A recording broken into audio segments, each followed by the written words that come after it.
The decision the following week will not be read in a live hearing. Kaya medyo dun tayo komplikado. This week, may decision, at least makakahinga ka na, okay, eto na, tapos na.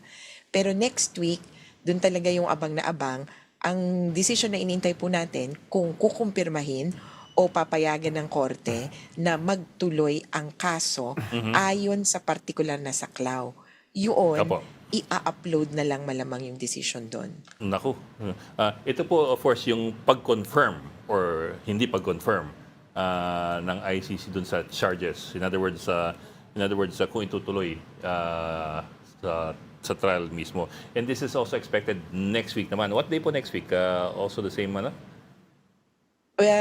Around April 29, 30, the thing is, it's 60 days. Ang deadline Opo. ay, at yun pa, deadline, hindi naman sinabing on. Yeah. Exactly. Yeah. Uh-huh. So, the deadline is 60 days after the confirmation of charges hearing or trial was terminated. So So it could be earlier. It's a nagbibilang na maximum lang. bale. Could be earlier. In fact, parang the best schedule for us would be ibasahin yung decision bukas, tapos i-upload yung decision tungkol sa confirmation bukas din ng gabi.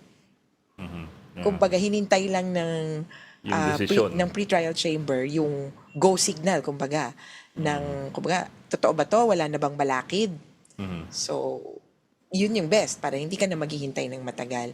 Issue din kasi namin, minsan nalilate yung ICC or may redactions pa kasing ginagawa. Yeah. Kaya kahit yung date ng document, kunyari ngayon, baka bukas o sa makalawa pa niya, i-upload. Yun pa. Kaya ang paghihintay, posibleng umabot ng May.